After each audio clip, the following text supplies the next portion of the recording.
Bueno, muy buenas tardes. ¿Me oyes bien, verdad, Samantha? Se te escucha bien y se ve perfecto la presentación. Perfecto. Bueno, pues muchas gracias por la presentación, Samantha. Y vamos a ir empezando. Sigue llegando gente.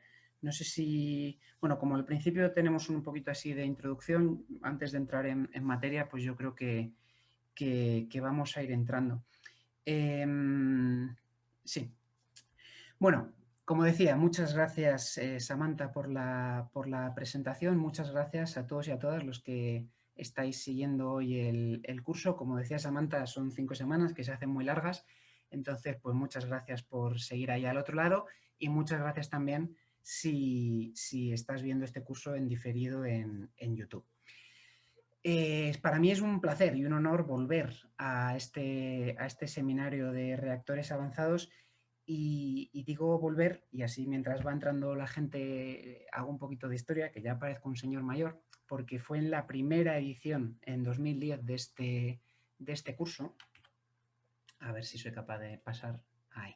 Fue en la primera edición de este curso en 2010, cuando yo, que en aquel momento era eh, alumno de último año de carrera, entré como alumno de este seminario. Un solo año después, en 2011, ya como alumno de doctorado, pasé a ser coordinador de este curso, el papel que ahora hace estupendamente Samantha, y fui coordinador durante 5 años hasta 2014. Y además, desde 2012, desde la tercera edición, fui ponente de la primera charla, la Introducción a la Seguridad Nuclear, que es esta charla que en esta edición ha solventado Luis Felipe de manera extraordinaria.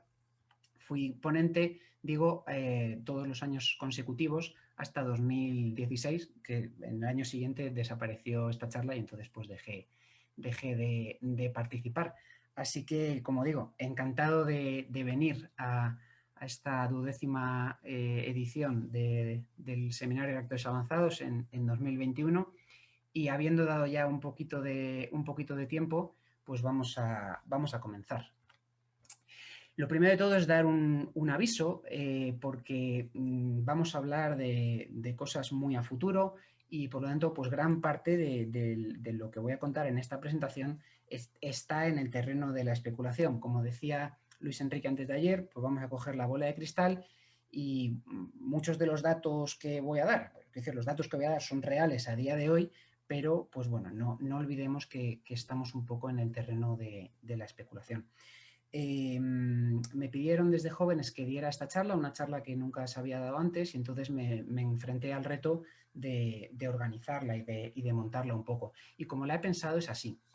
Fijaos, voy a hacer una pequeña editorial al principio que no puedo evitar, no puedo dejar de hacer, sobre si hace falta realmente la energía nuclear, y luego ya entramos al tema de los SMRs en dos bloques diferentes. Porque fijaos, evidentemente el hilo central de esta charla va a salir del libro del SMR Book, la edición de 2020 que ya os presentó Samantha hace un par de semanas. Pero claro, ahí hay nada más y nada menos que 73 propuestas de reactores pequeños modulares, de las cuales, siendo honestos y siendo realistas, probablemente 65 hasta 68 de ellas jamás se construirán, muchas incluso ni siquiera terminarán de diseñarse. Por lo tanto, inmediatamente descarté convertir esta charla en una carrera para contar todos los reactores que pudiera, como si fuera un catálogo. Pero también descarté escoger los 5 más interesantes porque por una mera cuestión probabilista, pues probablemente contaría 5 que jamás se van a construir y me dejaría fuera los 5, 6, 10 que sí que se construirán y funcionarán. Entonces, después de pensarlo un tiempo, pues opté por una perspectiva global, sin centrarme en ninguna tecnología, en ninguna propuesta en concreto, explicar un poco hacia dónde están yendo esos SMR, qué se está proponiendo dentro de esos SMR de manera global desde arriba, y luego en una última parte sí que hablar de algunos detalles de interés, de algunas de las principales innovaciones que tienen estas propuestas. Yo creo que así conseguimos una charla interesante y donde se va a hablar de cosas nuevas. Una ventaja tener esta charla la última y de la forma que es, sin que se haya hecho nunca antes, tiene ventajas y tiene desventajas. Una de las desventajas es que precisamente mientras iba sucediendo el curso yo iba teniendo ideas de cosas que podía contar y los compañeros que me han precedido pues las iban contando, por lo tanto yo las iba tachando de mi lista. Todavía queda alguna, que en concreto, pues alguna que contó Luis Enrique hace un par de días, pero bueno, pues esa ya ha dicho, mira, esta se queda. Y como ventajas, pues está el hecho de que, bueno, pues puedo coger guantes, ¿no? Porque Antonio en su charla sobre reactores de sodio lanzó un par de guantes, dijo que en futuras ediciones de este curso habría que hablar sobre el ciclo del torio y dijo también que habría que hablar sobre los reactores de sales fundidas y, bueno, pues mira, en futuras ediciones, ¿no? Ya te cojo el guante y el futuro es hoy. Vamos a dar unos pequeños detalles porque no puedo hablar de todo, evidentemente, ya es bastante tarde se me va a hacer, pero vamos a intentar hablar un poquito de eso. Vamos a empezar con esa editorial. ¿Hace falta energía nuclear? Bueno, lo primero que hay que entender es el marco en el que nos movemos. Me vais a perdonar los que no sois de España o no tenéis cercanía con España, porque como yo sí soy de aquí, pues más o menos he cogido a España como modelo, pero en lo que voy a hablar creo que es muy extrapolable, por lo menos a muchos países. Hay cosas que no, pero en gran parte sí que puede serlo. Si nos centramos en el marco normativo, por supuesto, todo esto lo pongo a nivel de información, no vamos a ir de manera una a una sobre las cosas que aparecen aquí, pero tenemos en el centro de todo, por supuesto, está el Acuerdo de París, ¿vale? Y en el contexto europeo de ese acuerdo van a brotar las directivas europeas, que son muchas más de las que aparecen ahí, esas son las dos que se citan en la ley, pero hay otras que tienen importancia, que luego serán finalmente en una última capa traspuestas a la legislación nacional. De aquí hay dos elementos que me importan. Voy a poner el puntero guay. Hay dos elementos que me importan especialmente, que sería lo que llamamos el PNIEC, el Plan, por sus siglas, Plan Nacional Integrado de Energía y Clima, que viene a ser el documento director, la guía de lo que queremos que sea la transición energética en esta próxima década, desde el 21 hasta el 30. Este es un documento que se construye por orden de esta directiva y que finalmente, digamos que a nivel español, pues se aterriza, se articula en una ley que ahora mismo está siendo aprobada en el Senado. Sin centrarme más en esto, o sea, sin centrarme mucho más en ello, pues vamos a ver de qué habla el PNIEC. Aquí a vuestra derecha tenéis los objetivos que propone el PNIEC para la década presente, comparados con los objetivos que exige o que requiere la Unión Europea en la directiva que cito ahí arriba. Lo primero que vemos es que si bien los objetivos segundo y tercero se cumplen sobradamente, verdaderamente el primer objetivo, que es el que importa, porque bueno, pues está muy bien tener porcentajes de energía renovable, pero al final la única razón por la que queremos energía renovable es para no emitir gases de efecto invernadero y no contribuir al calentamiento global. Como digo, en la primera de esos objetivos, que es verdaderamente el importante, nos quedamos muy lejos de cumplirlo. Deberíamos reducir un 40% de gases de efecto invernadero de emisiones con respecto a las que emitimos en el 1990, y nos quedamos en un 23%.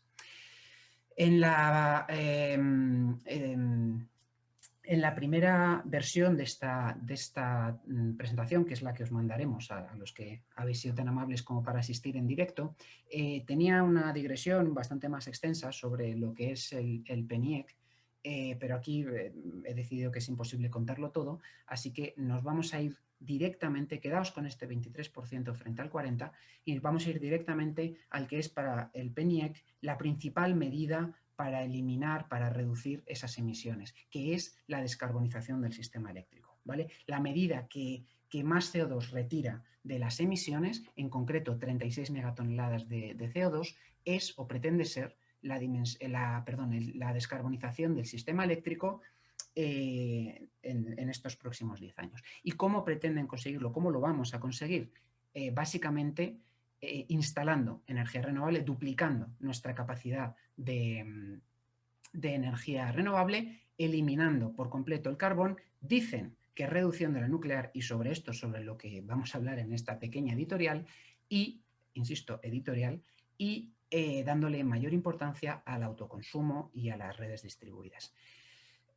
Como veis, lo que os pongo aquí arriba son las emisiones en el 90, en el 2005, en el 2015 y, bueno, esto como el documento se emitió en su primera versión en enero de 2020, pues era una previsión de lo que habría sido, seguro que era una previsión muy certera si 2020 hubiera sido un año normal, y 25 y 30 son las proyecciones de lo que se espera conseguir con esta instalación de energías renovables.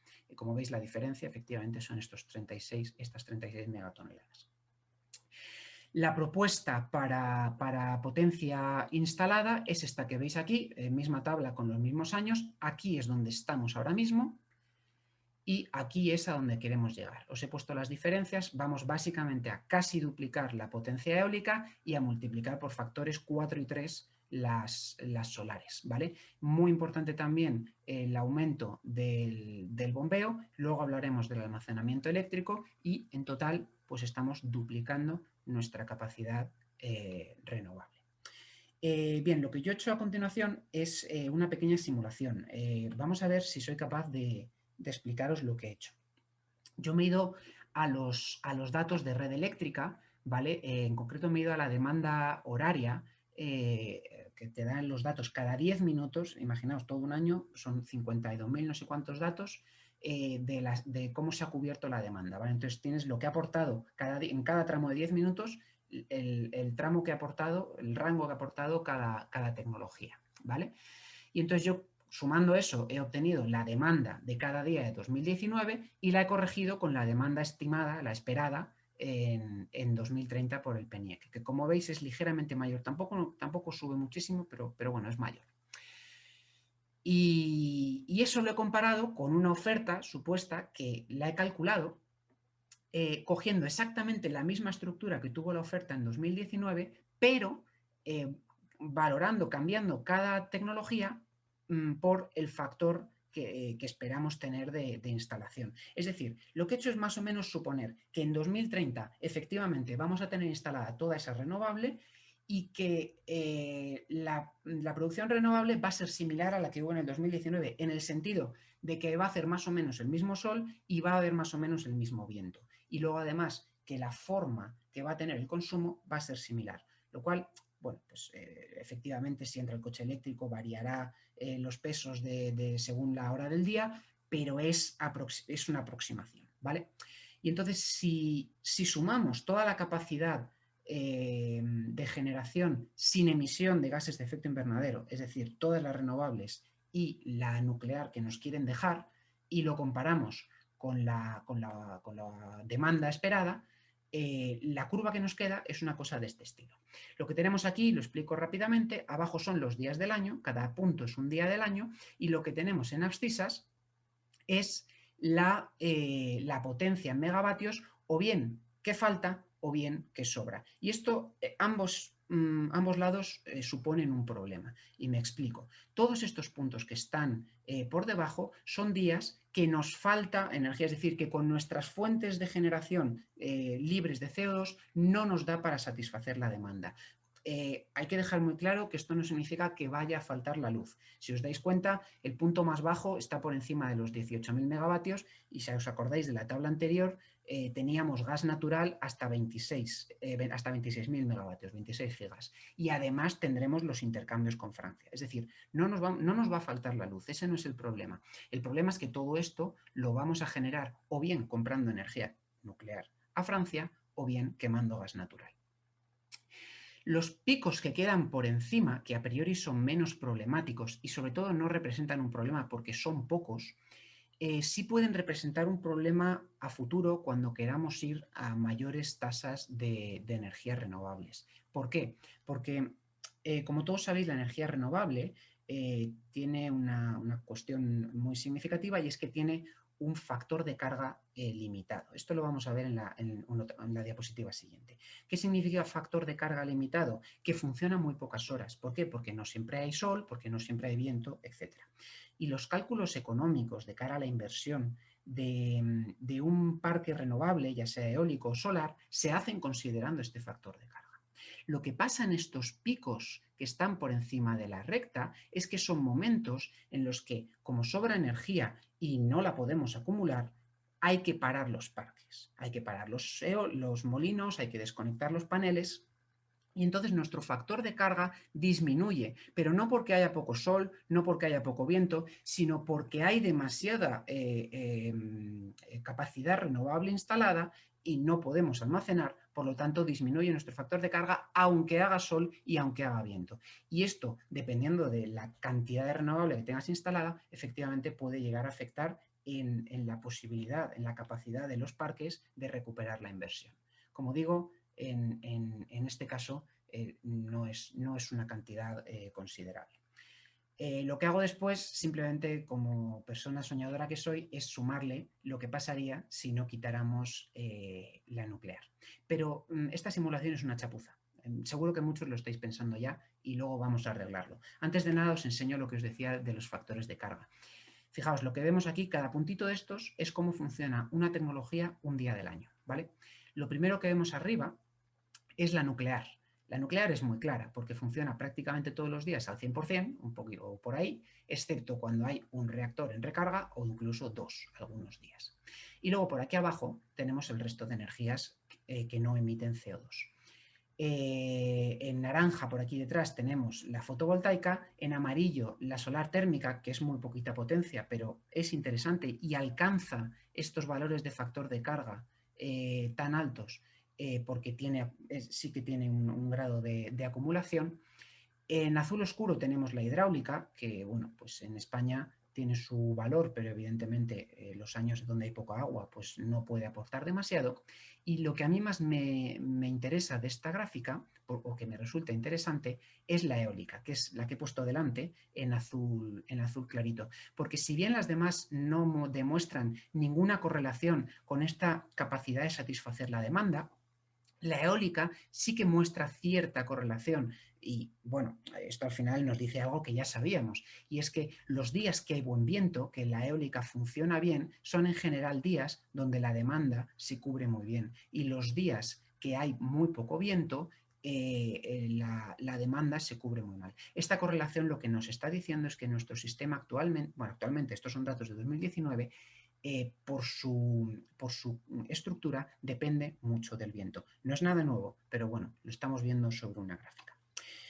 Os decía antes que la simulación anterior evidentemente era muy cutre, ¿no? Que era muy cutre, era bueno, muy chapucera, porque lo único que me he limitado a hacer es restar oferta y demanda sin considerar la capacidad de almacenamiento que sí hay y sí va a haber más. Entonces, he lanzado, me equivoco de ordenador, he lanzado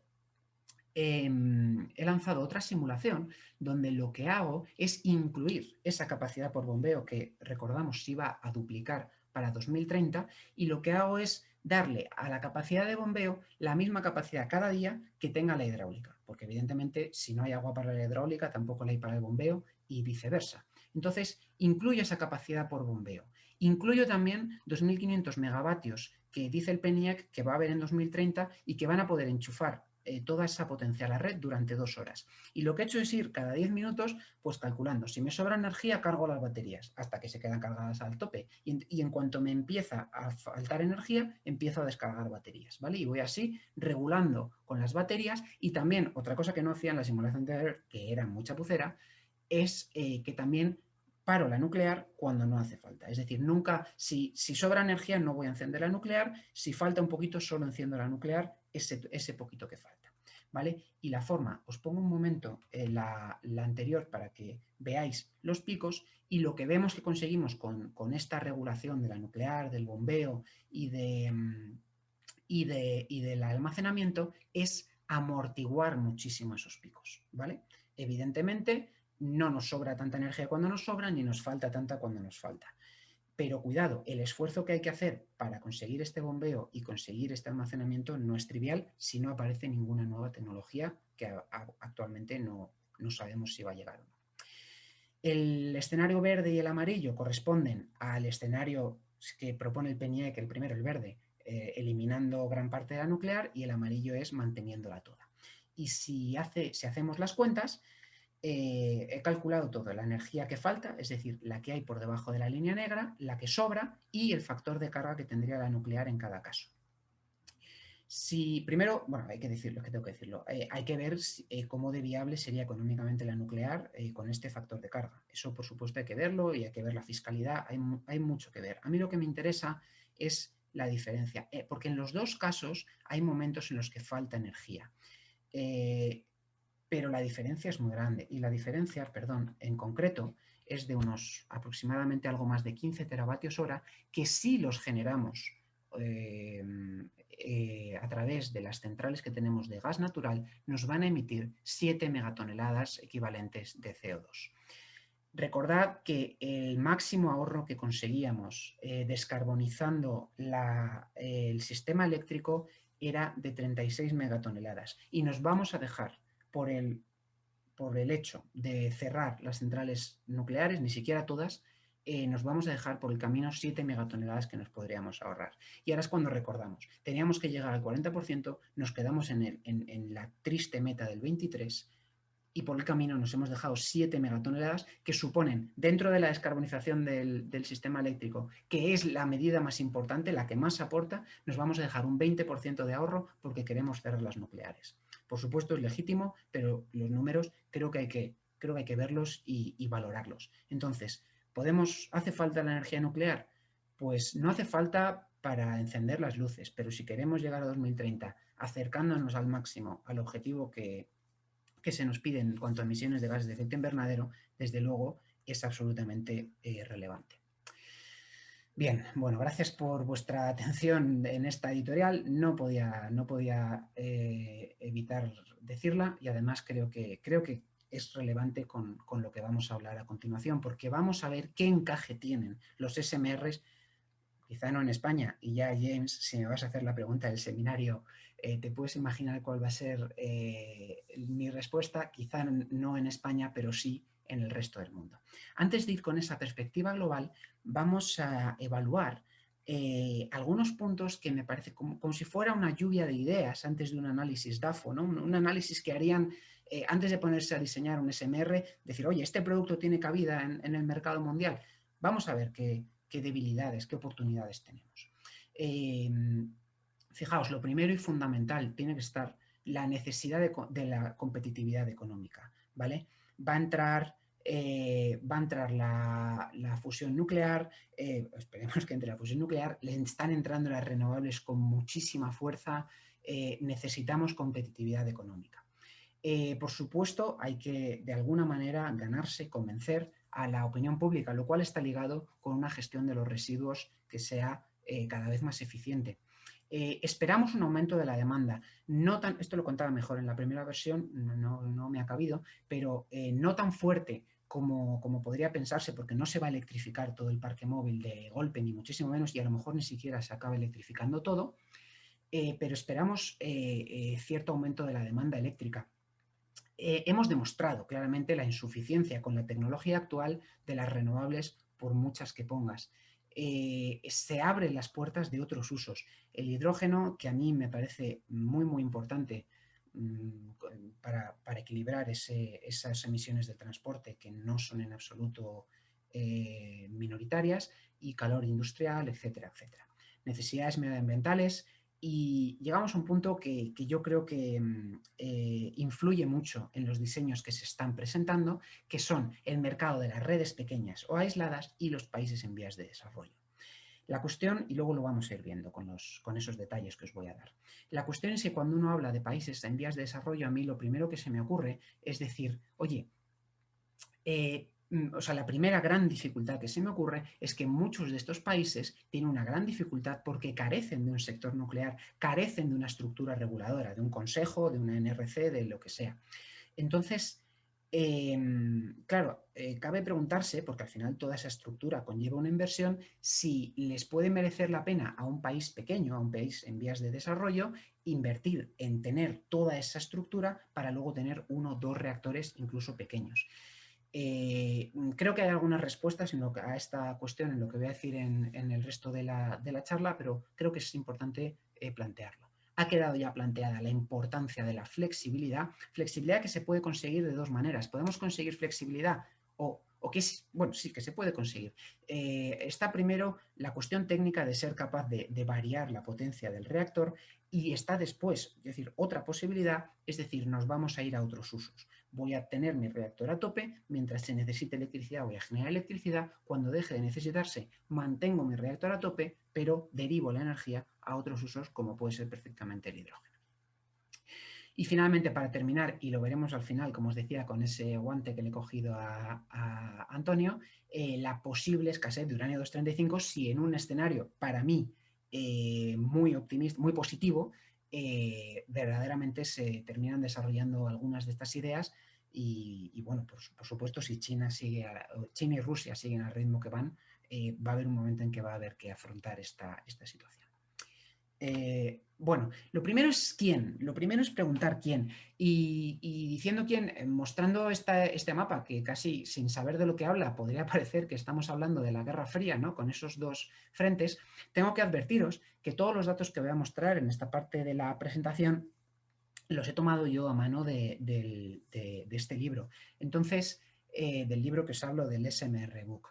Entonces, además de que se me puede haber colado algún gazapo, pues deciros que cuando uno habla de previsiones, cuando uno habla de propuestas, cuando uno habla, pues hay muchas cosas que pueden no estar del todo claras, o por ejemplo, pues en este caso hay algunos reactores que pertenecen, se están desarrollando por convenios internacionales o por dos países y yo arbitrariamente lo he asignado a uno. Entonces, no os quedéis con ese número, ese 18 frente a 17, sino quedaros por favor con la tendencia. En el caso de este mapa sí que es importante ver qué países están apostando o proponiendo fuertemente este tipo de reactores pequeños y también la dispersión que hay en todo el mundo.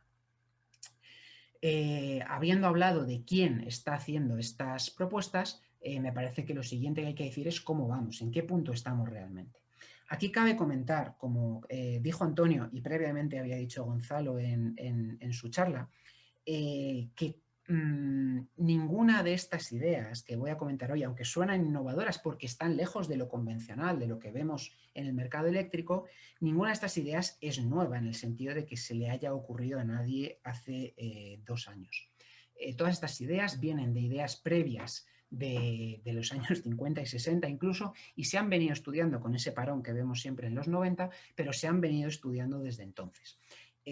Pero me vais a permitir que en el contexto de esta presentación hable de ideas innovadoras refiriéndome a aquellas que no están en los reactores comerciales de hoy.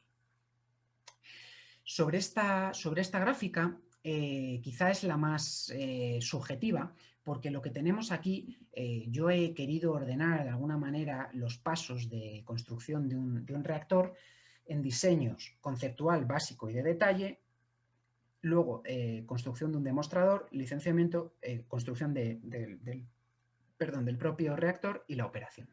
Pero hay que entender que no todos los reactores llevan este ritmo. Algunos empiezan con demostración de principios técnicos de funcionamiento durante el diseño básico, otros el diseño básico y el de detalle los juntan, otros no hacen nada de demostración. Luego, a la hora de licenciar, se puede licenciar una tecnología, se puede licenciar un emplazamiento o se puede licenciar una planta.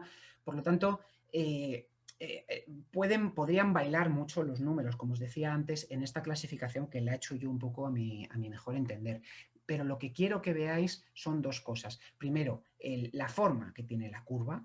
Estamos hablando de diseños muy preliminares, que llevan siendo preliminares, como os decía, desde hace tiempo. Entonces, vamos a coger las cosas con cuidado, como os he dicho desde el principio de la presentación, y sí que señalar estos reactores que ya están operando, que eso sí que es seguro. Considero el HTRPM, que como decía Luis Enrique hace 2 días, pues debe haber terminado ya las pruebas en caliente como si estuviera operando, y lo que sí que vemos es que si alguien lleva la delantera, evidentemente no es Occidente en esta carrera.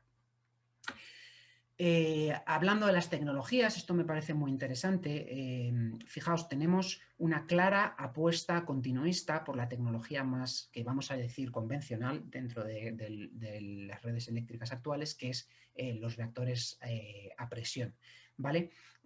Hay que entender que quizá no es lo más llamativo, no es lo que más mola para una charla de innovación tecnológica, pero sí que es verdad que a la hora de hablar con un inversor, aquel que vaya con un diseño diciendo, y muchos se anuncian así, todas nuestras tecnologías están sobradamente probadas. Nos hemos limitado a coger tecnologías de aquí, coger tecnologías de allá, probadas, ensamblarlas y escalarlas para construir nuestro SMR. Eso a un inversor le suena mucho mejor que lo bien que nos suena a nosotros decir, mira qué idea más loca se me ha ocurrido, ¿vale? Entonces, eso puede explicar que una buena parte de las propuestas estén en el ámbito de la tecnología conocida y comprobada.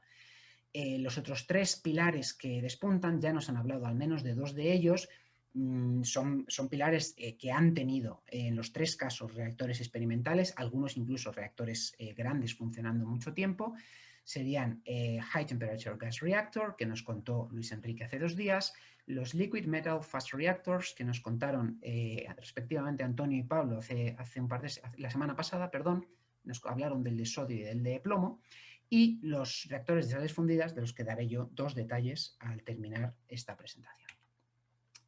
Muy importante el tema de las aplicaciones, y de aquí saco un par de conclusiones interesantes. Primero, seguimos evidentemente volcados en la producción de electricidad, os recuerdo 73 propuestas, pero también vemos que vamos un paso más allá de admitir otras aplicaciones, ya que no todos o sea, hay reactores que no contemplan generar electricidad, ¿vale? Hay propuestas de reactores que se olvidan directamente de la electricidad y van a otras aplicaciones. ¿Cuáles? La que más funciona es la cogeneración, la producción de vapor industrial, unidas a la calefacción de distrito, la desalinización y, por supuesto, esta que a mí me gusta tanto, que es la del hidrógeno. En respecto a las potencias, olvidaos por favor de la tabla de potencias térmicas, porque bueno, quería que estuviera, ¿no? Me planteo quitarla, pero bueno, vamos a dejarla, pero no, tiene mucha dispersión, no es fácil hacer categorías. Sin embargo, en la de la eléctrica quizás sí que se ve algo más. Vemos desde luego muy claramente los microreactores, ¿vale? Estos microreactores, que luego veremos un poco más sobre ellos, son unos reactores que nos dan potencias muy bajitas, dentro del 10 megavatios, no es poco, pero sí dentro del rango al que estamos acostumbrados, incluso dentro del rango de los SMRs, son reactores muy pequeñitos. Tenemos otra montañita, otro pico, aquí en las potencias medias, 50-100 megavatios eléctricos, y tenemos luego definitivamente una gran cantidad de propuestas en las potencias altas dentro del rango de SMR. Estos son los reactores típicamente modulares que nos contaba, por ejemplo, Samantha el otro día, y que nos decía, si ponemos 3 o 4 de estos juntos, el New Scale, etcétera, vamos a tener el equivalente a un reactor convencional de 1000-1100 megavatios eléctricos. Y aquella gráfica tan chula que nos enseñaba de cómo se recuperaba la inversión mucho, no antes, pero sí más rápido, nos empezaba a recuperar antes, mejor dicho, lo cual supone menos riesgo con un reactor SMR. Si no habéis visto la charla de Samantha, pues corriendo a verla en cuanto termine esta. Potencias, pasamos a los rendimientos. Aquí, bueno, lo que vemos es básicamente una apuesta por los reactores de rendimientos mayores. Los reactores actuales típicamente estarían por aquí, el típico rendimiento de central térmica de un 30%. En cuanto ganamos un poquito de temperatura, nos desplazamos a rendimientos mayores, lo cual evidentemente está relacionado con la viabilidad económica del proyecto. En combustible quizás donde menos innovación haya. Deciros que en esta tabla me he centrado exclusivamente en la presentación química del combustible. Me centro solo en el uranio, del torio ya hablaremos un poquito más adelante, pero lo que vemos es que la gran mayoría de las propuestas apuestan por el típico, bueno, luego está el triso, pero en cuanto a la presentación química hablamos de la disposición en modo cerámico, ¿vale? En cuanto al enriquecimiento, sí que hay cambios, no es nada nuevo, porque nada es nuevo aquí, pero con respecto a los reactores actuales, que suelen estar están por debajo del 5% de enriquecimiento, sí que vemos que hay un buen número de reactores que van a subir un poquito, unos cuantos puntos, y un número importante de reactores que se proponen con enriquecimientos bastante más altos, ¿vale? Luego vamos a ver dónde se encajan estos reactores. Tampoco hay mucho cambio con respecto a los moderadores, ¿vale? Los tres moderadores. Los dos moderadores y la ausencia de moderador que tenemos son los clásicos, ¿vale? Agua ligera, grafito y evidentemente sin moderador para los rápidos. En cuanto a la vida de diseño, sí hay cambios, pero no sorprenden nada. ¿Cuántas explicaciones nos habríamos ahorrado, verdad, si hace 40 años hubiéramos sido capaces de asegurar con certeza, con rigor, que en realidad los reactores podían funcionar perfectamente 60 años?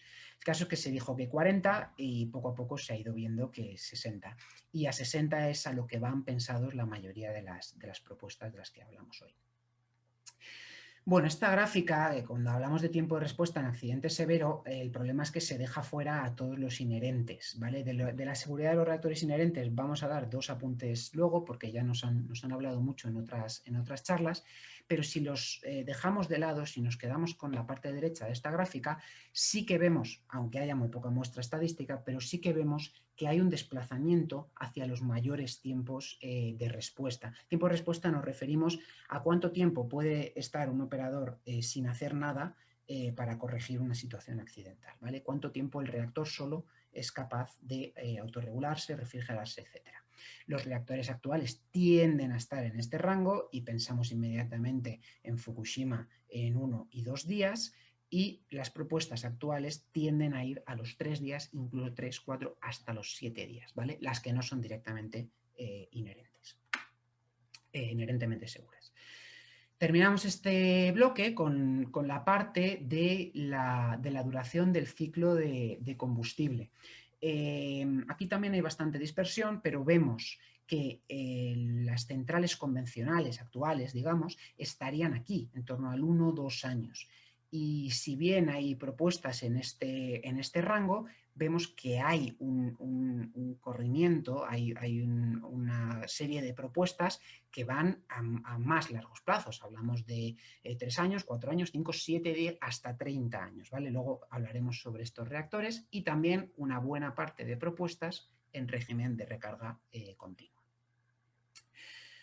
Bueno, hemos terminado esta visión global. Yo espero, aunque he ido un poquito rápido porque me preocupa, no quiero que Samantha me eche demasiado la bronca luego, creo que hemos podido ver un poco hacia dónde van en sus parámetros fundamentales de diseño las propuestas de los reactores. Vemos que subimos enriquecimiento, vemos que distintos rangos de potencia para resolver distintas necesidades, y un poco eso es lo que quería hacer, ¿vale? Enseñaros hacia dónde se está apuntando con estos diseños.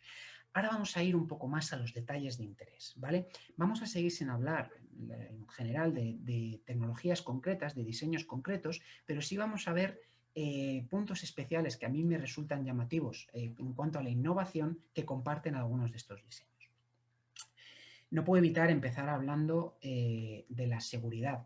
Si lo habéis visto en la primera presentación donde os he puesto el cartel de 2012, habréis podido ver los más observadores que SRA inicialmente eran las siglas no de Seminario de Reactores Avanzados, sino de Seguridad en Reactores Avanzados. Este seminario, y me parece estupendo el cambio, por supuesto, pero este seminario originalmente era un seminario 100% dedicado a la seguridad. Y es especialmente llamativo el hecho de, fijaos los años en los que se hizo, porque la primera edición, aquella en la que yo fui alumno, fue una edición pre-Fukushima, y la segunda edición, que ya coordiné, fue una edición unas pocas semanas, quizá un mes o dos, después, hola Emilia, quizá un par de meses después del accidente de Fukushima. Y yo recuerdo que una de las cosas que se pedía a los ponentes, cada uno tenía su reactor, como ha sido este seminario, y se les pedía, justifica cómo responde al transitorio de LOCA y al de SBO, al de Station Blackout, tu reactor. Station Blackout, yo creo que lo contó Luis Felipe en la primera charla, es cuando nos quedamos sin potencia exterior y por lo tanto nos quedamos sin capacidad de refrigerar el núcleo. Bueno, dicho esto, lo que venía a decir es que esto originalmente era hace 10 años, hace 12, un seminario de seguridad y para ser coherentes, para ser fieles al espíritu original, por lo menos hay que decir algo de seguridad. Por eso no he querido quitar esta transparencia, a pesar de que todo lo que hay en ella es lo que os contó hace 2 días Luis Enrique. Y digo lo mismo, si no habéis visto la charla de Luis Enrique, en cuanto termine esta, o si la estáis viendo por YouTube ahora mismo, id a verla porque además lo cuenta mucho mejor que yo.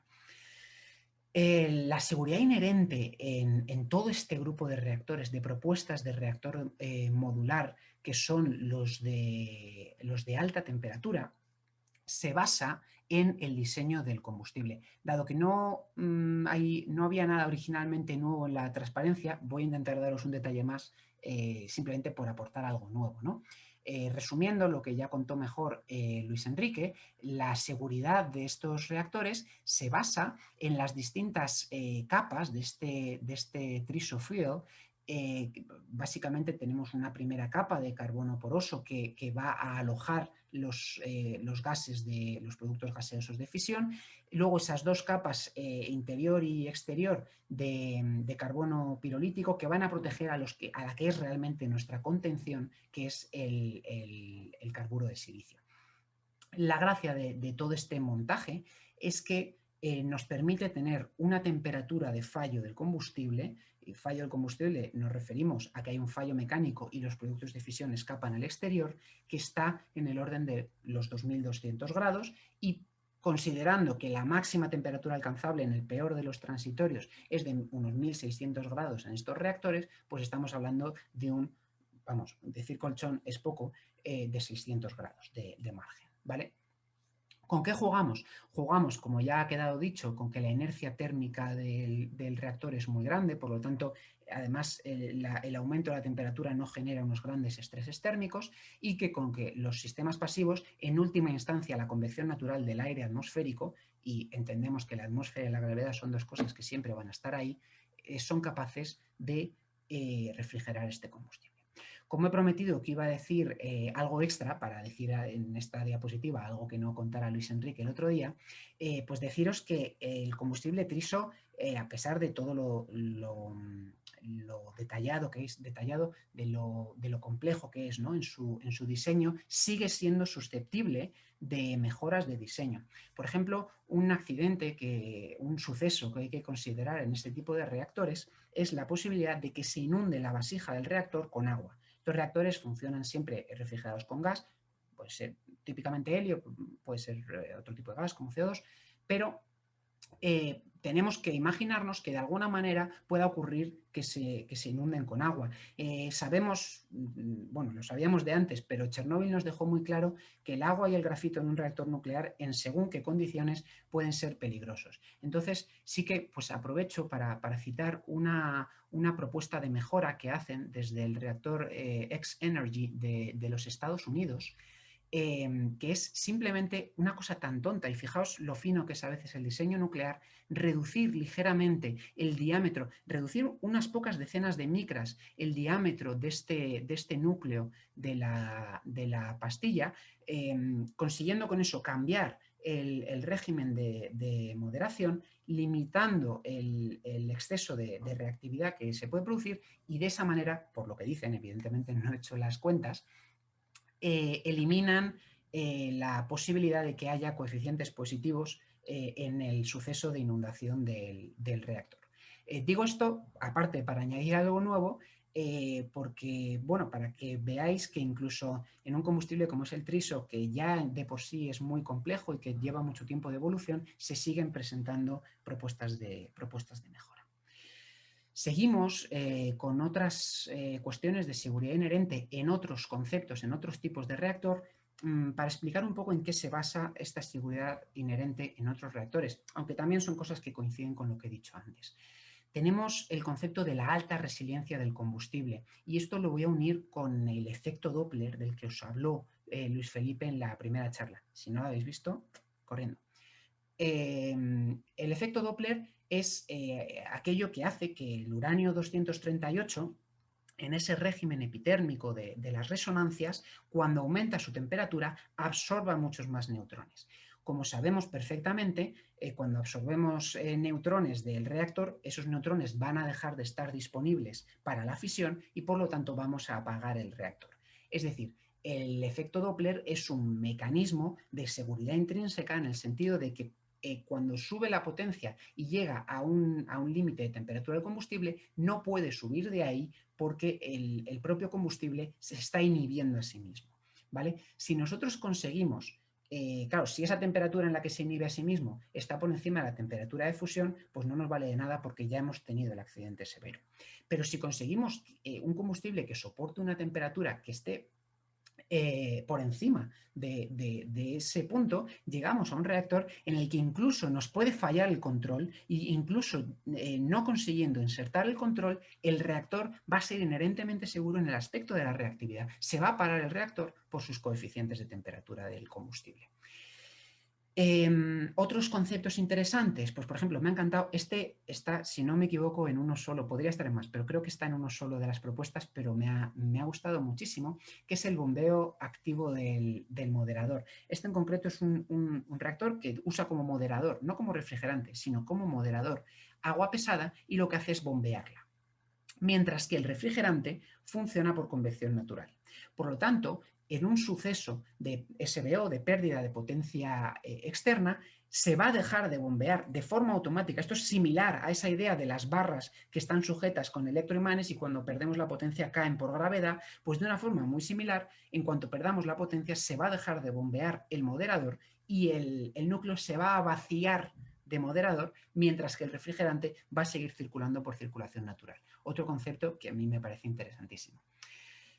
Otra cuestión que se cita en varias de las propuestas es disponer de depósitos de refrigerante sin ciclo, simplemente a pérdida, que van a funcionar durante los primeros días, hasta que se agoten. ¿Qué es lo que pasa? Que como bien sabéis, la curva del calor residual decae exponencialmente en esos primeros días. Por lo tanto, yo solo necesito refrigerar el reactor con un refrigerante, digamos, de mayor capacidad calorífica, hasta que la potencia, hasta que ese calor residual baje hasta el punto donde ya la convección natural del aire es suficiente para refrigerar mi reactor. Si yo calculo cuánto refrigerante se va a evaporar en esos días, en ese tramo, y pongo un depósito de un poquito más, porque hay que tener márgenes, por supuesto, de esa cantidad de refrigerante, me aseguro que cuando se me agote el refrigerante, ya la simple convección natural del aire va a ser capaz de refrigerar, en la atmósfera va a servir de foco frío final, de repositorio final de calor para mi combustible y elimino la posibilidad de accidente severo. Y por último, otra cuestión que resulta muy importante en muchas de estas propuestas son las bajas presiones de refrigerante. ¿Vale? Si os acordáis, yo creo que lo contó Charlie muy bien, si no habéis visto su charla, para allá. Lo contó Charlie muy bien cuando hablaba del PWR, del APMI, del EPR. Una de las cosas que más nos importan cuando hablamos de un accidente severo, de un LOCA, ¿no? de una pérdida, de un agujero, un accidente con pérdida de refrigerante en el primario, es bajar la presión. Necesitamos bajar la presión para poder inyectar, para poder entrar con un buen caudal de refrigeración y reponer el inventario del núcleo, del primario. Entonces, muchas veces las altas presiones a las que trabajamos en los reactores de agua ligera nos están dificultando eso. El hecho de que muchas de estas propuestas trabajen directamente con bajas presiones eliminan esa dificultad. Además, también tienen una ventaja a la hora de considerar que cuando hablamos de un PWR, cuando todo el inventario del primario vamos a convertirlo en vapor como sumidero de calor, pues tenemos que diseñar una contención que sea capaz de alojar todo ese vapor sin fallar. Y eso económicamente es representativo. Bueno, con esto yo creo que he dado algunas ideas sobre seguridad. Vamos a pasar a otros detalles que a mí me fascinan y terminamos ya con con las fantasías del torio y de las sales fundidas. Fijaos, algunos detalles, son pinceladas. Reactores autoportables y reactores portátiles. Esto básicamente, los autoportables me refiero con ellos a los primeros, los reactores, un barco con un reactor nuclear. Bien, entonces los portátiles son aquellos reactores que son suficientemente pequeños como para poder cargarlos en un tráiler, como para poder transportarlos con un helicóptero, un tren, etc. A mí me parece que para describir la potencia de esta idea basta con pensar que si hubieran tenido uno de estos en Japón hace 10 años, pues no estaríamos hablando de Fukushima, porque habrían llegado, lo habrían enchufado, no hay que llevar alternadores, no hay que tener quién tiene gasolina, ¿dónde hay gasolina después de un tsunami? No hay, diésel. Estamos hablando de tener una capacidad energética muy fuerte en un espacio muy limitado, que es precisamente la principal ventaja de la energía nuclear, esa densidad de potencia que tenemos. Pues vamos a aprovecharla a tope, vamos a meter toda esa densidad en una cajita, en un contenedor, y la vamos a llevar a donde haga falta. Otra forma de ver que este diseño, que esta apuesta es relevante, es el hecho de ver la cantidad de diseños que apuestan por ella y la dispersión que hay en ellos. Porque si bien Rusia con 7 diseños parece la reina de esta propuesta, probablemente derivado de su historial naval, ¿verdad? En rompehielos, etcétera. La realidad es que encontramos diseños en Canadá, en Dinamarca, Estados Unidos, esto es Luxemburgo con Italia, Corea, China, es decir, muchos países quieren tener su propuesta de reactor móvil. Esto es porque no es baladí, no es una mala idea, quiero decir. Por supuesto, tenemos ya el Academic en operación, si no me equivoco, desde el año pasado, y si no, desde hace unos meses. Una idea muy curiosa, quizá más para mí que para otros, ¿no? Es la cuestión del cambio integral de la vasija. ¿Por qué es muy llamativa para mí? Porque los que nos hemos formado ya hace unos años, nos hemos formado con la idea clara y fija de que en una central nuclear la vasija es el alma, la vasija es lo único que no se puede sustituir, todo lo demás se puede cambiar. Entonces, que ahora vengan a decirte que en este diseño, precisamente la base del diseño es cambiar la vasija, pues como mínimo choca. ¿Cuál es la idea entonces? La idea es fabricar una vasija con el combustible dentro que va a durar una serie de 4 a 10 años. Bien, entonces colocamos la vasija y cuando pasan esos años no recargo el combustible, sino que me llevo la vasija y la sustituyo por otra. ¿Qué aporta esto? Aparte de lo curioso de la idea, pues aporta el hecho de, al no tener una vasija que vaya a estar sometida a esos 40, 60, 80 años de fluencia neutrónica fuerte, potente, la que hay en un reactor nuclear, vamos a diseñar una vasija que solamente va a tener esos requisitos durante 4 o 10 años, que es muchísimo menos, y por lo tanto vamos a relajar mucho los requisitos de fabricación de la vasija, ¿vale? Por supuesto, no hay parada de recarga, bueno, hay parada de recarga de vasija, no de combustible. Y yo entiendo que tiene que ver con que este concepto sea viable económicamente, solamente encontramos potencias medias y altas y rendimientos siempre tirando a altos, ¿vale? Otra idea muy interesante, muy parecida pero diferente, es aquellos reactores que no tienen recarga de combustible. A mí esta es otra idea, deriva directamente de lo que era la propulsión naval nuclear en sus orígenes, y a mí estas otras ideas que me parecen muy potentes. Imaginémonos que nos venden un coche y nos dicen, este va a ser su coche los próximos 30, 40 años y no va a tener usted que repostar. Va usted a donde quiera, hay que mantenerlo, pero va usted a donde quiera y no tiene que repostar. Para mí es una idea muy potente y se nota en la cantidad de diseños que la reproducen. Estamos hablando de propuestas de 10 a 30 años de vida sin recarga. Digamos que son, entre comillas, de usar y tirar, ¿vale? No hay que recargarlas. Las potencias son bajas y medias y siempre, y esto es inherente a este tipo de diseño, necesitamos ir a enriquecimientos más altos, ¿vale? Enriquecimiento alto, controlando el reactor y obtenemos toda esta vida. Vale, otra idea muy llamativa, y aquí estamos ya yéndonos a esa idea que os ponía en el segundo bloque, cuando poníamos esa lluvia de ideas. Yo creo que esto ya apunta mucho a esos sitios aislados, a esos países en vías de desarrollo, a esas islas energéticas.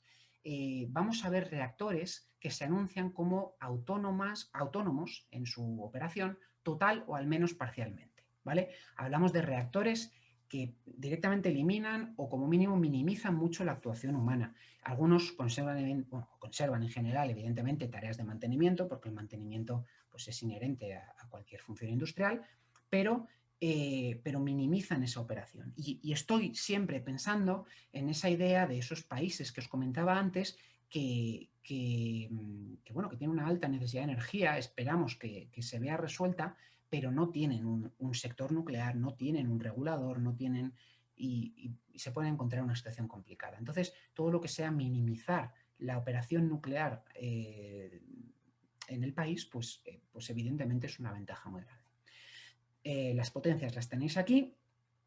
Me gusta comentar por la importancia que cobra ahora, ¿no? Además tenemos un seminario internacional la semana que viene sobre el Machine Learning, la importancia que cobran los datos para calcular, para predecir el comportamiento del reactor en esa operación automática y la posibilidad, parecido, no es lo mismo que la autonomía, pero la posibilidad de la operación en remoto. Una operación en remoto siempre tiene que ir unida a cierta autonomía porque estamos en tecnología nuclear, siempre tienes que esperar que pierdas esa conexión. Por lo tanto, la autonomía tiene que estar ahí igualmente. Siguiendo, ahondando en esta idea de las islas energéticas, vamos a ver que hay reactores que nos proponen la posibilidad de arrancar desde un cero. ¿Qué es arrancar desde un cero? Arrancar desde un cero, ¿qué es un cero? Fijaos, una central eléctrica, en su mayoría, no todas, pero en su mayoría, funcionan, digamos, como un coche. Un coche, si no tiene la batería cargada, no puede arrancar. Sin electricidad, no puede arrancar. Las centrales eléctricas, sin electricidad, en general, sin electricidad, no pueden generar electricidad porque el alternador necesita electricidad. Entonces, todos los que hemos estudiado más o menos los sistemas eléctricos, entendemos que hay por ahí un coco, que es el cero, que es precisamente cuando te quedas, cuando se caen todas las centrales y no tienes capacidad para arrancar. No tienes todas tus centrales. Dices, vale, ya está, ya ha pasado el problema, ya tenemos las centrales, pero están todas paradas y no podemos arrancar porque necesitamos energía para arrancar la primera. En ese sentido, pues estos reactores lo que proponen, por diversos métodos, es la posibilidad de arrancar desde una situación de cero, ¿vale? Y quizá por eso que yo lo tengo ahí muy en la cabeza, pues me parece que es muy interesante. Bueno, terminamos con estas ideas interesantes y vamos ya, terminando con la presentación, a los dos últimos bloques, que son el bloque del torio y el bloque de los reactores SMR, de sales fundidas. Como veis por la hora, no me voy a alargar mucho más, voy a intentar ir rápido, quizá me extiendo un poquito más en el torio, pero para los SMRs son 2 diapos. Vale, si queremos hablar del torio, lo primero que vemos es que es una opción que a la gente parece interesarle, porque hay muchos reactores que plantean al menos la posibilidad de usar torio. Si queremos hablar, digo, del torio, tenemos que hablar de lo que es un material fértil y un material físil. Voy a ir rápido porque creo que Antonio ya, si no recuerdo mal, contó algo por el estilo. Primero, torio en la naturaleza hay un solo isótopo, ¿vale? Tiene una vida media enorme y es prácticamente el único isótopo que existe. Le pongo esta hojita porque ahora veremos lo que significa que es fértil. Desde luego lo que no es físil, es decir, no podemos fisionarle. Lo que tenemos aquí es la sección eficaz, bueno, la probabilidad que tiene un núcleo de fisionarse con un neutrón de determinada energía, mucha o poca energía. Esta que tenemos aquí es la sección eficaz del uranio 235, la pongo como referencia, ¿vale? Y vemos, esta es la del torio 232. Entonces, lo primero que vemos es que existe un umbral, para determinadas energías es imposible que se produzca la fisión y a partir de este umbral incluso es muy baja la probabilidad porque este eje, el eje de abscisas, está en logarítmica, ¿vale? No podemos fisionar con neutrones el torio 232. ¿Qué queremos hacer entonces? Queremos convertirlo en este isótopo de aquí, que sí es físil, que sí es fisionable, que es el uranio 233. ¿Y cómo lo vamos a hacer? Pues lo que vamos a hacer es introducir el torio en un reactor nuclear y dejar que, debido al flujo neutrónico, empiece a absorber neutrones. Cuando absorbe el primer neutrón, se convierte en torio 233. Y al torio 233 lo que va a hacer es, bueno, primero, ¿cómo es de bueno absorbiendo neutrones el torio 232? Pues en esta línea azul que veis, que la comparo con las anteriores, ¿vale? Es ligeramente menos probable, pero es una sección eficaz más que razonable. Y entonces, cuando ya estamos en el torio 233, pueden pasar dos cosas. O bien que absorba otro neutrón, o bien que se desintegre mediante una beta menos. Es decir, que se transmute automáticamente, que decaiga en protoactinio 233. Esta reacción y esta desintegración van a estar en competencia, pero gracias a la pequeñísima vida media del torio 233, que es de 22 minutos apenas, pues va a hacer que, a pesar de que esta reacción tiene muy alta probabilidad, como veis aquí, en realidad esto comparado con esta vida media es mucho menos probable, hasta un factor 100, ¿vale? Estos son cálculos que hice de cabeza ayer sin sacar ni la calculadora, entonces por favor no me hagáis demasiado caso con el factor 100, pero digamos que esta desintegración es mucho más probable que esta absorción. Cuando ya estamos en el protoactinio 233, volvemos a encontrarnos con la misma situación. Tenemos una absorción neutrónica frente a la desintegración que nosotros queremos, que es la desintegración beta para llegar a nuestro objetivo. En este caso lo que pasa es que el periodo medio no es que sea muy alto, pero ya es bastante más alto, son 30 días frente a los 22 minutos de antes. Y entonces aquí ya sí que están igualadas las probabilidades. Una posibilidad sería sacar el protoactinio cuando tenemos el protoactinio 233 por métodos químicos, sacarlo del reactor y dejar que esta desintegración ocurra fuera del reactor. Ahora vamos a ver que eso tiene problemas. El caso es que con esto ya habríamos llegado a un material fisible y ya podríamos mantener el reactor. Lo primero que vemos de esto es que un reactor de torio no puede funcionar desde el principio solo con torio. Si yo pongo un reactor, lo lleno de torio y me quedo así mirando, aunque le pegue empujoncitos, no va a funcionar porque el torio no es fisible. Necesitamos, al menos en los primeros ciclos, en los primeros momentos, cargar plutonio, cargar uranio para establecer ese ciclo del torio. Y una vez se haya establecido el ciclo, entonces ya sí, ya puedes recargar solo con torio porque el mismo funcionamiento del reactor va a reproducirlo y va a llevarlo al uranio 233, ¿vale? Muy importante hablar de proliferación y de generación de actínidos. Fijaos, aquí os pongo el ciclo del torio que os acabo de explicar y el ciclo del uranio, que es muy parecido. No os lo explico porque es básicamente igual. El torio nos lleva a este isótopo uranio 233, que es fisible, y el uranio 238 nos lleva al plutonio 239. Bien, es por este ciclo de arriba por el que inicialmente se construyeron reactores para fabricar bombas atómicas, porque necesitábamos plutonio, el plutonio no está en la naturaleza, la manera de conseguirlo era esto. Diseñar un reactor resistente a la proliferación significa diseñar un reactor para que la obtención de estos isótopos no sea fácil, ¿vale? Los argumentos que se dan para decir que un reactor de torio podría ser resistente a la proliferación es decir que por el funcionamiento del reactor se va a generar uranio 232. Hay dos mecanismos, o bien el propio uranio 233 pierde un neutrón porque viene otro neutrón y se lo lleva, lo que se llama una reacción N2N, y pasa a ser uranio 232, o bien el torio tiene la misma reacción, pierde un neutrón, luego tendríamos perdonad que no estén los elementos, los isótopos, pero lo veis, pierde una desintegración beta menos, gana un neutrón y otra desintegración beta menos. El caso es que en un reactor de torio se va a generar ese uranio 232 y ese uranio 232 tiene dos consecuencias. La primera es que contamina el uranio 233, ¿vale? Como el uranio 232 no es fisible, pues hace que tengas que enriquecerlo luego, porque van a ir juntos, químicamente no los puedes separar, va a ser necesaria una mayor masa crítica para hacer una posible bomba de uranio 233.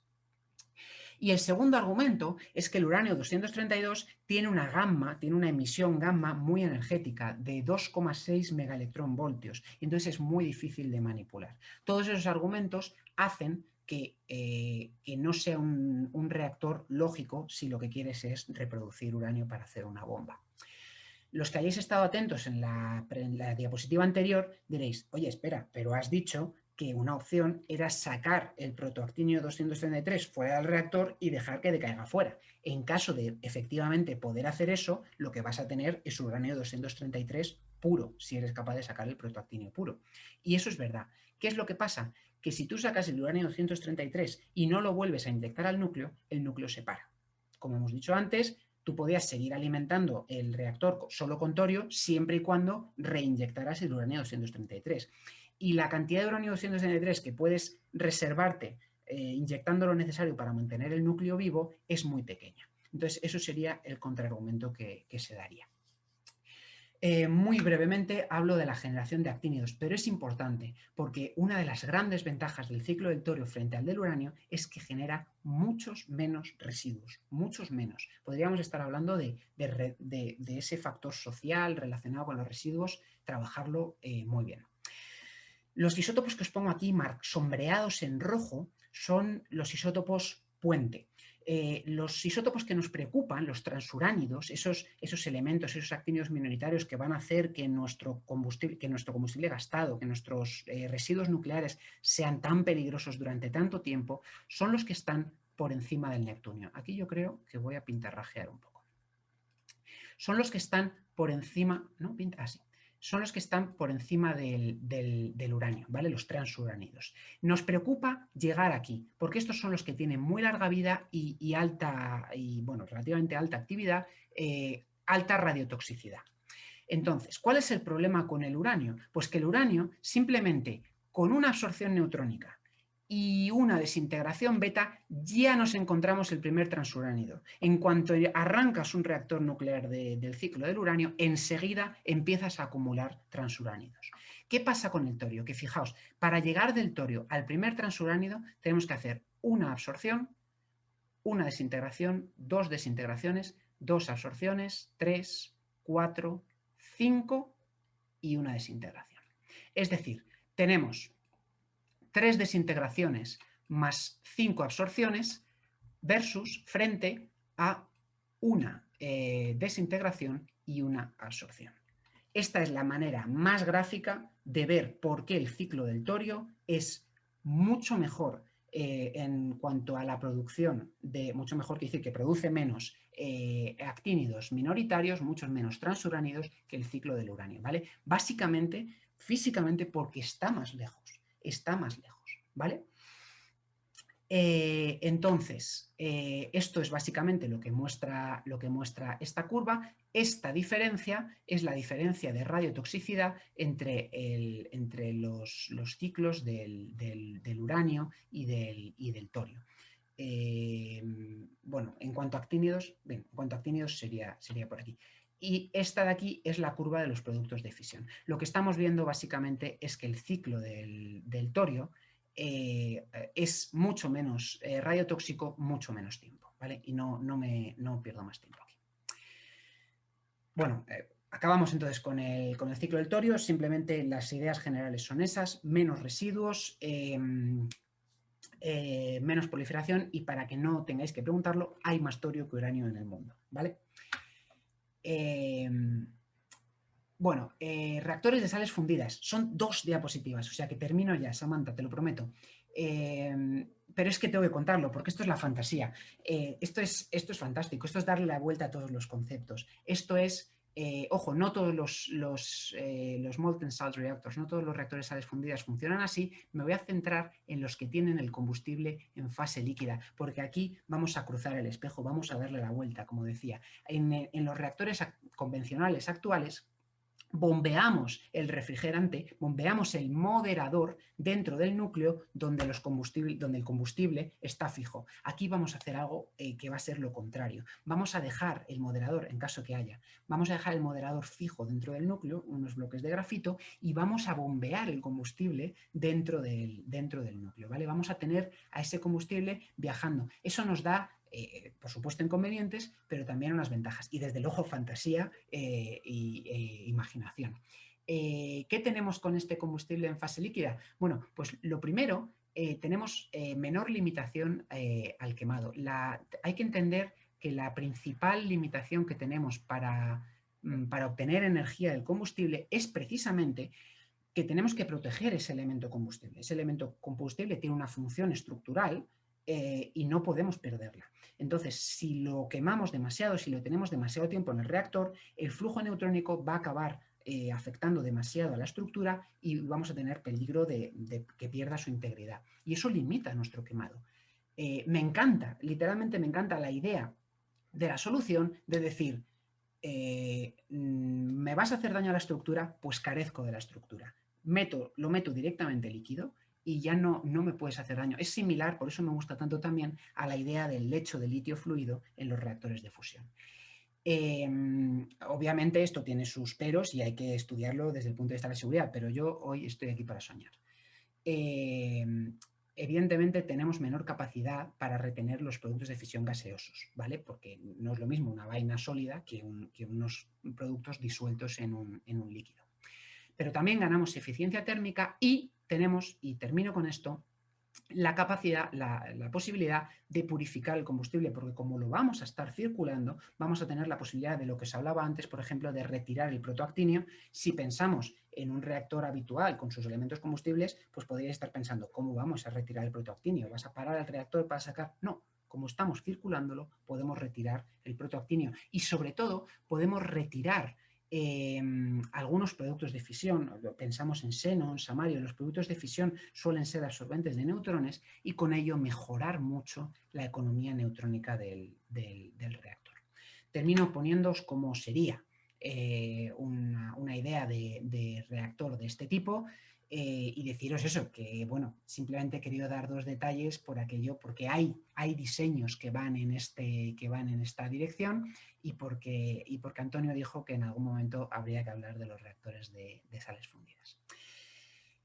Como me he pasado un poquito del tiempo, pues ya simplemente deciros que estas son las referencias que tenéis para echar un vistazo o profundizar. Y nada, pues finalmente agradeceros a todos muchísimo vuestra atención